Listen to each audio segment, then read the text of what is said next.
à réaliser leur vision.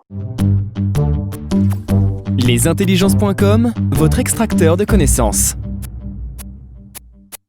Et j'ai étudié plusieurs catégories entrepreneuriales, donc les entrepreneurs en croissance, les entrepreneurs qui dirigent des PME, des petites moyennes entreprises, les intrapreneurs, les gens qui jouent des rôles entrepreneuriaux dans les organisations. Et j'ai développé beaucoup de cours, et pour chaque cours que j'ai développé, j'ai fait un livre. Maintenant, le livre présente 3 catégories de personnes, parce que je vois que, et ça va être encore plus accentué dans mon prochain livre, parce que le champ de l'entrepreneuriat et la pratique entrepreneuriale aujourd'hui comprend plusieurs types d'acteurs, plusieurs types de personnes. Et la première partie du livre montre des entrepreneurs au sens classique du terme, des gens qui ont créé leur entreprise, qui l'ont développé. Mais la deuxième partie montre une autre catégorie d'agents innovants, parce que les entrepreneurs, fondamentalement, sont des agents de l'innovation, sont des agents innovants. Et la deuxième partie montre des facilitateurs, donc des personnes qui ont aidé les entrepreneurs. Et les facilitateurs sont en fait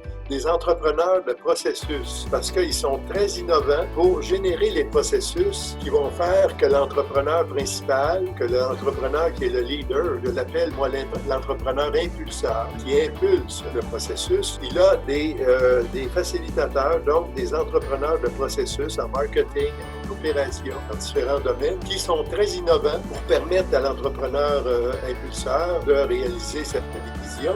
Et la troisième partie, ce sont des facilitateurs externes, parce que les entrepreneurs qui prennent de la croissance, non seulement ils savent s'entourer par les personnes qu'ils emploient à travailler avec eux comme collaborateurs, dont certains vont devenir des partenaires d'ailleurs, mais ils aiment aussi utiliser, alors que les entrepreneurs qui travaillent sur l'entreprise sont des personnes qui sont essentiellement préoccupées à développer des innovations, des approches nouvelles, des produits nouveaux qui vont faire prendre de la croissance à l'entreprise. Et vous avez là-dessus plusieurs auteurs dernièrement qui ont produit des livres sur ce sujet-là. Les entrepreneurs vivent souvent cette période d'incubation et on a développé beaucoup de programmes d'entrepreneuriat et de création d'entreprises dans les universités, les écoles de gestion et beaucoup d'endroits comme ça, mais on voit qu'il y a différentes strates d'âge où les gens vont devenir entrepreneurs. Et il y a la trentaine, la quarantaine et la cinquantaine, et on a même dans la soixantaine des gens qui décident de créer des entreprises parce que c'est une façon, être entrepreneur, c'est aussi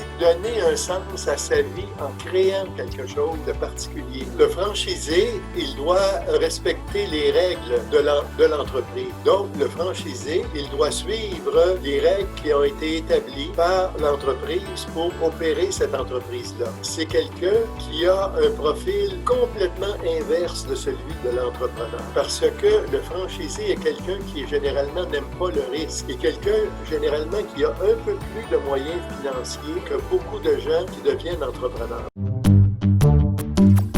Inscrivez-vous maintenant pour profiter de 4 jours offerts à notre plateforme.